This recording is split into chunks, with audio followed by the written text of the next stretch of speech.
Hello friends, I am Vinay. Welcome to my YouTube channel Vaidic study academy. आप सभी का स्वागत है। तो आइए 10 MCQs polity question and answer में स्टार्ट करते हैं फर्स्ट क्वेश्चन से।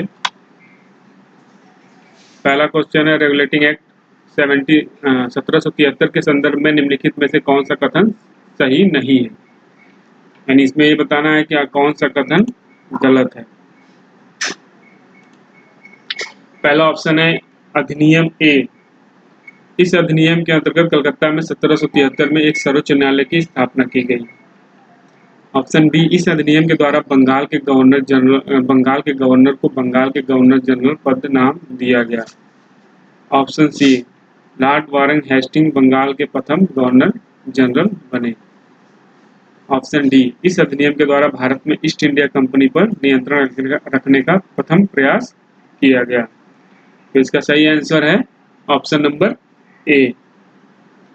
यानी कथन ए इसलिए सत्य है क्योंकि रेगुलेटिंग एक्ट 1773 के द्वारा भारत में एक सर्वोच्च न्यायालय स्थापित करने संबंधी प्रावधान किया गया था, परंतु इसकी स्थापना वर्ष 1774 में कलकत्ता में की गई थी, न कि 1773 में। इस सर्वोच्च न्यायालय में एक मुख्य न्यायाधीश एवं 3 अन्य न्यायाधीश थे। सर एलिजा एम्पे को मुख्य न्यायाधीश बनाया गया था। कुछ और इम्पोर्टेंट पॉइंट्स और हैं। इस अधिनियम के द्वारा बंगाल के गवर्नर को बंगाल का गवर्नर जनरल पद नाम दिया गया। मद्रास और बम्बई के गवर्नरों को बंगाल के गवर्नर जनरल के अंतर्गत कर दिया गया। गवर्नर जनरल की सहायता के लिए 4 सदस्यों वाली एक कार्यकारी परिषद का गठन किया गया। बंगाल का पहला गवर्नर जनरल वारन हेस्टिंग को बनाया गया। इस अधिनियम के द्वारा ईस्ट इंडिया कंपनी पर नियंत्रण रखने के लिए प्रथम बार प्रयास किया गया। इस अधिनियम में पहली बार भारत में कंपनी के राज के लिए लिखित संविधान प्रस्तुत किया गया तथा कंपनी के राजनीतिक एवं प्रशासनिक उत्तरदायित्वों को स्वीकार किया गया। इसकी खास बात एक और रही, रेगुलेटिंग एक्ट 1773 की कमियों को दूर करने के लिए ब्रिटिश संसद द्वारा 1781 में एक संशोधन अधिनियम पारित किया गया, जिसे एक्ट ऑफ सेटलमेंट के नाम से भी जाना जाता है।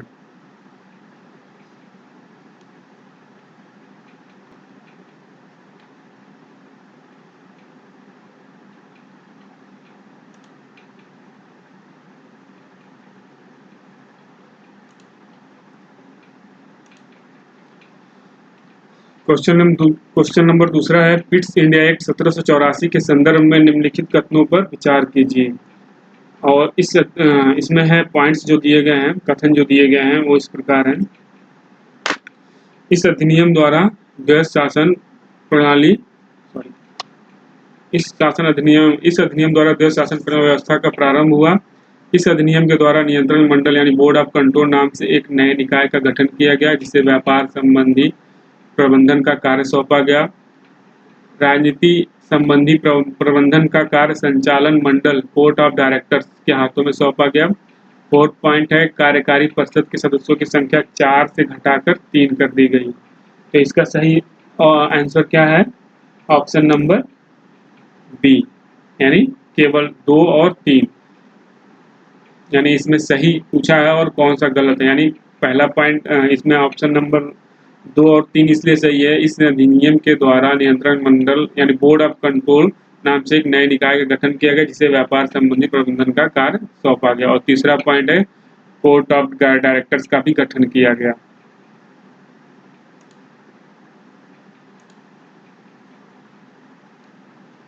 तो इसका सही आंसर क्या है? Option number B. देखिए यहाँ पर क्लियरिफिकेशन दिया गया है। आंसर बी, कथन 2 और 3 सही नहीं है। इसमें पूछा गया था कौन से कथन सही नहीं है, तो इसका आंसर सही क्या है? ऑप्शन बी, यानी कथन 2 और 3 सही नहीं है, क्योंकि इस अधिनियम के द्वारा ब्रिटिश संसद द्वारा कंपनी के राजनीतिक एवं व्यापारिक कार्यों को पृथक किया गया। व्यापार संबंधी कार्यों का प्रबंधन कंपनी के प्रतिनिधि संचालन मंडल बोर्ड ऑफ डायरेक्टर को हाथों में सौंपा गया, जबकि राजनीतिक कार्यों को प्रबंधन के लिए ब्रिटिश संसद द्वारा नियंत्रण मंडल बोर्ड ऑफ कंट्रोल नामक एक नए निकाय का गठन किया गया। और इसमें क्या बोल रहा था, इस अधिनियम के द्वारा नियंत्रण मंडल इन्होंने पलट दिया, जबकि राजनीति संबंधी कार्यों के लिए गठन किया गया था बोर्ड ऑफ कंट्रोल की। यानी देखिए यहाँ पर जबकि राजनीतिक कार्यों के प्रबंधन के लिए बोर्ड ऑफ कंट्रोल और कोर्ट ऑफ डायरेक्टर किस लिए? व्यापार संबंधी। क्वेश्चन में इन्होंने ये पॉइंट जो है ये होना चाहिए था, ये कोर्ट ऑफ डायरेक्टर्स होना चाहिए था इसके लिए, किसके लिए? नियंत्रण मंडल व्यापार संबंधी, और बोर्ड ऑफ डायरेक्टर का होना चाहिए राजनीति संबंधी। बस ये अंतर है। इसके अतिरिक्त भी इसमें कुछ इम्पोर्टेंट पॉइंट्स हैं। कंपनी के कार्यों को 2 भागों में विभाजित किया गया, व्यापारिक और राजनीतिक संबंधी कार्य, जिसमें क्रमशः court of director and board of control के हाथों में सौंपा गया। इस प्रकार इस अधिनियम द्वारा दैत्य शासन व्यवस्था का प्रारंभ हुआ। अगर क्वेश्चन आता है कि दैत्य शासन व्यवस्था का प्रारंभ कौन से एक्ट के थ्रू हुआ, तो आपका आंसर क्या होना चाहिए? दैत्य शासन की व्यवस्था का प्रारंभ हुआ हमारा 1784 एक्ट के द्वारा, यानी 1784 पिट्स इंडिया एक्ट के द्वारा। बंगाल के गवर्नर जनरल की सहायता के लिए रेगुलेटिंग एक्ट 1773 में 4 सदस्यीय एवं कार्यकारी परिषद की स्थापना की गई थी। इस अधिनियम द्वारा इसकी सदस्य संख्या को 4 से घटाकर 3 कर दिया गया। हालांकि आगे जो एक्ट्स आएंगे उसमें इन संख्या को बढ़ाया गया है, लेकिन फिलहाल जो पिट्स इंडिया एक्ट में है 1773 रेगुलेटिंग एक्ट में जो व्यवस्था की गई थी उससे एक सदस्य की संख्या को कम कर दिया गया।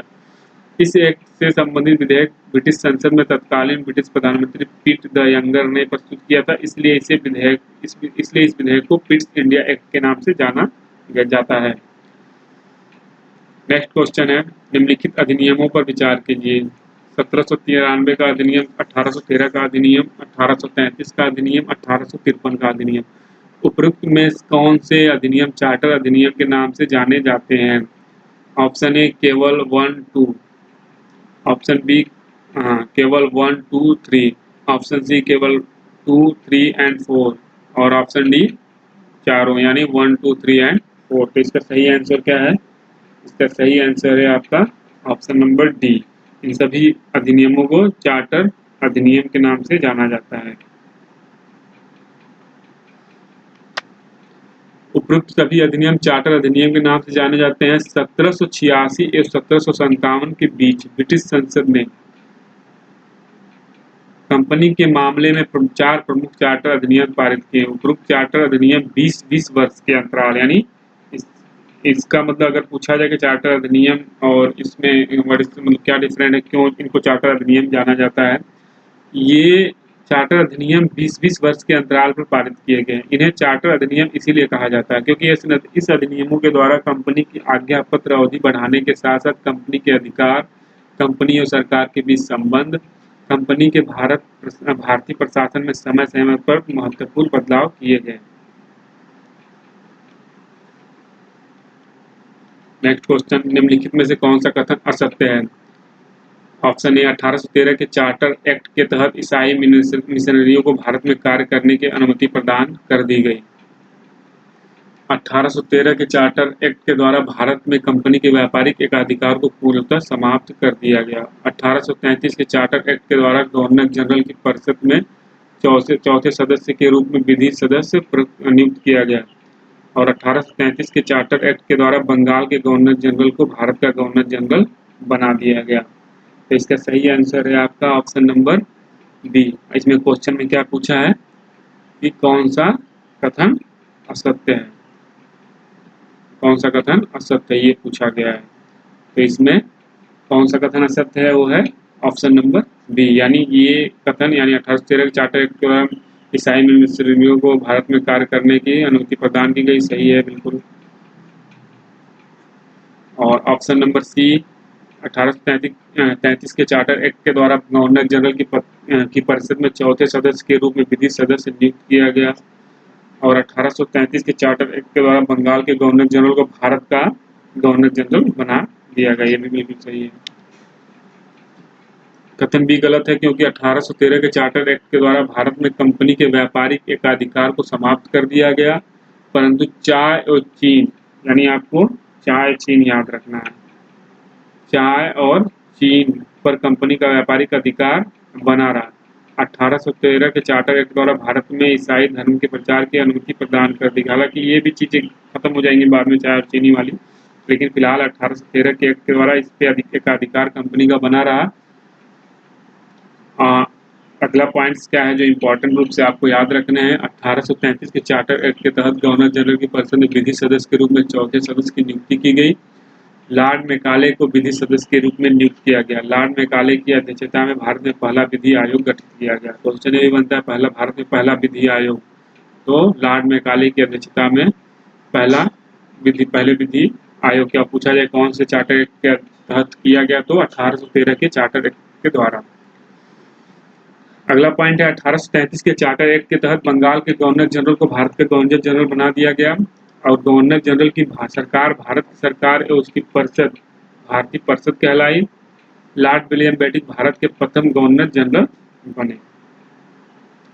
1833 के चार्टर एक्ट द्वारा भारत में दास प्रथा को गैर कानूनी घोषित कर दिया गया। ये भी देखिए हर पॉइंट में एक एक क्वेश्चन है, इसलिए मैं कहता हूँ कि आपको क्वेश्चन इस तरह से तैयार करने हैं कि आपको डीपली चीज़ों का पता रहे कि क्या क्या चीज़ें हुई हैं और आपको चारों ऑप्शन अगर है क्वेश्चन में पूछा गया है तो चारों ऑप्शन के बारे में ज्ञान हो तो बहुत अच्छे से आप क्वेश्चन को कर जाएंगे। अगर कभी कभार ऐसा भी होता है कि मेन जो आंसर है वो नहीं आ रहा है लेकिन आपको तीन ऑप्शन से ये पता चल जाता है कि ये तीनों ऑप्शन तो ये हो ही नहीं सकते हैं, तो इसलिए ये सही है।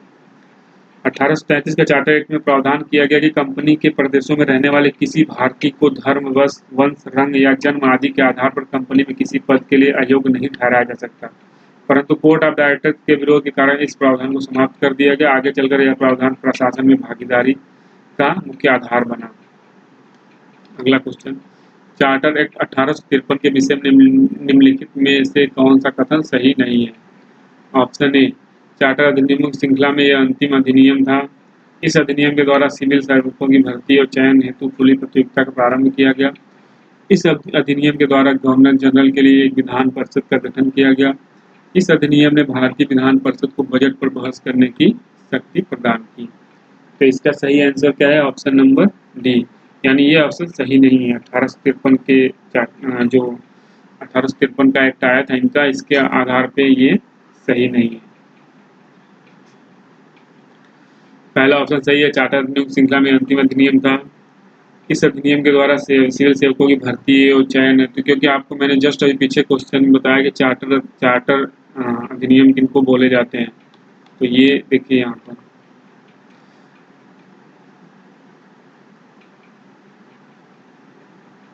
निम्नलिखित में से कौन से चार्टर अधिनियम, यानी 1793 से लेकर 1853, ये चार आपको याद रखने हैं। ये 20-20 वर्ष के, यानी देखिए 93 में ऐड करिए 20, 1813, 1813 20 ऐड करिए 1833, 1833 20 ऐड करेंगे तो 1853।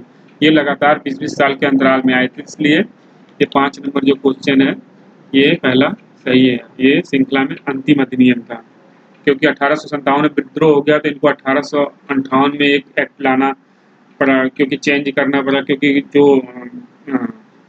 जो विद्रोह हुआ था उस कारणों को मद्देनजर रखते हुए डायरेक्ट क्राउन के हाथों में शासन चला गया था उस टाइम।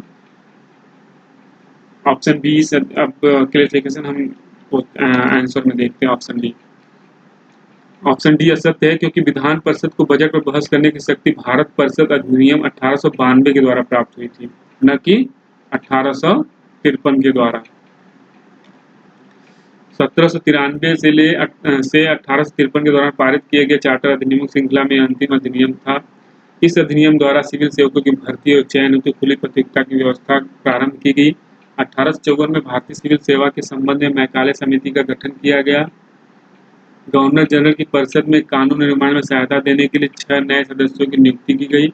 इस प्रकार गवर्नर जनरल के लिए विधान परिषद अस्तित्व में आया, जिसे भारतीय केंद्रीय विधान परिषद कहा गया। इस विधान परिषद ने लघु संसद की तरह कार्य किया।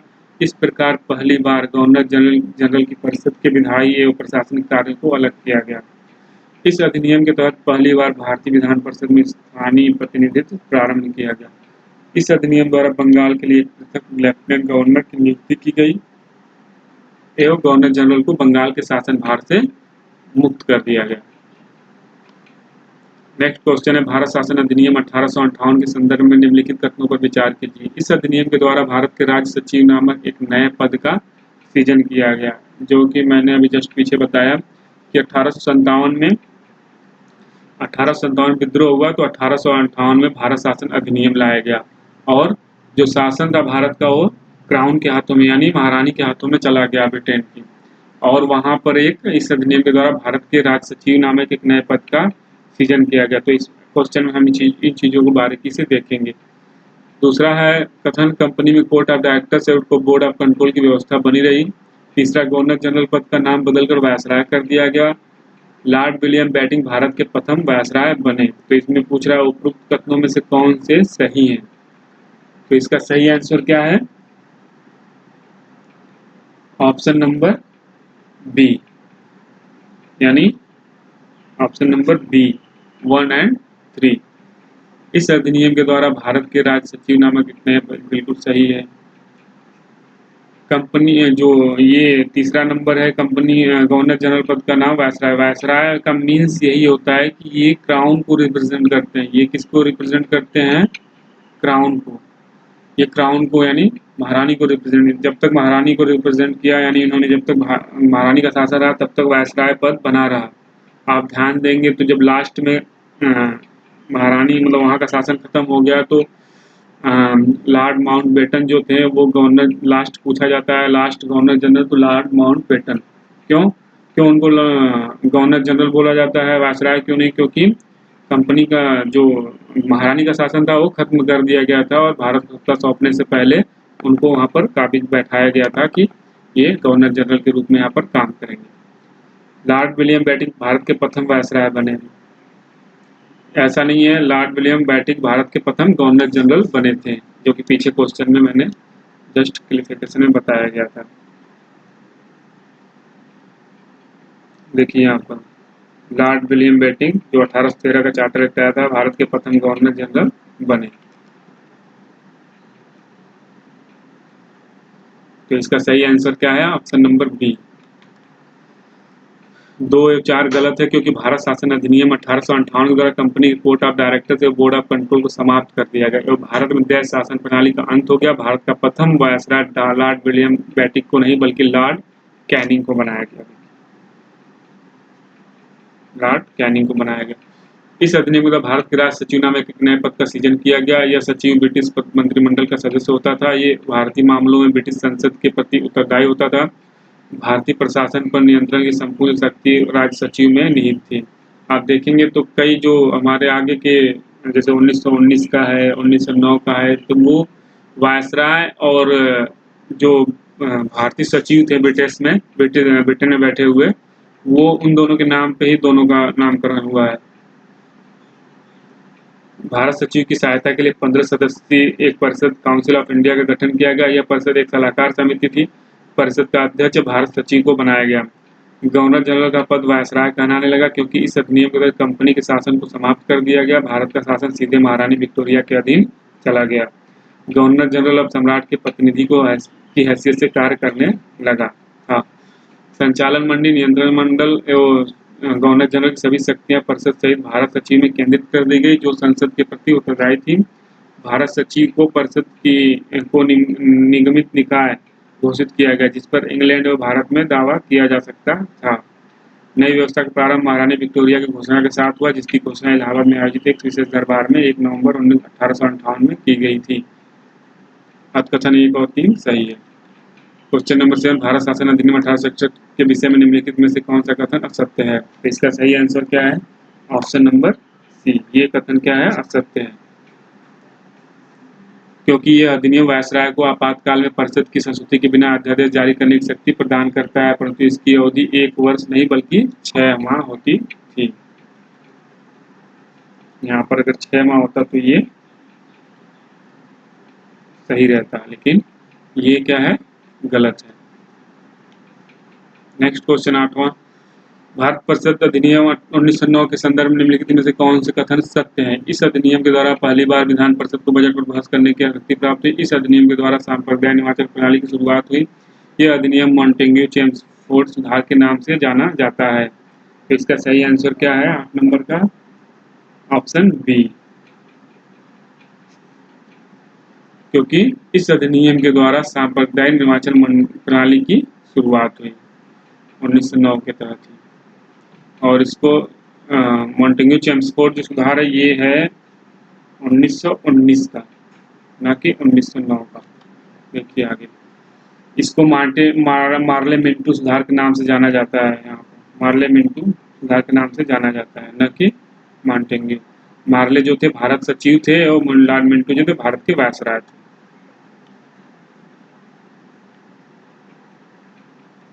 सत्येंद्र सिन्हा वायसराय कार्यक्रम पर कार्यपालिक परिषद के प्रथम भारतीय सदस्य बने। इन्हें विधि सदस्य बनाया गया था।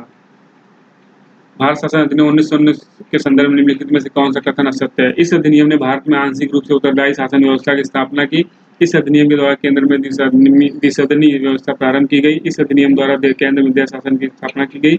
इस अधिनियम द्वारा पृथक निर्वाचन प्रणाली का विस्तार किया गया। इसका सही आंसर क्या है? Option number C. ये कथन क्या है? असत्य है, क्योंकि भारत शासन अधिनियम 1919 के द्वारा केंद्र में नहीं बल्कि प्रांतों में द्वैध शासन प्रणाली की स्थापना हुई। प्रांतीय विषयों को 2 भागों में विभाजित किया गया था। ये हस्तांतरित और आरक्षित विषय थे। इसको पढ़ लीजिएगा ध्यान से। मुझे अगला क्लास लेना है, इस वजह से मैं जल्दी जल्दी इसको कंप्लीट कर रहा हूँ।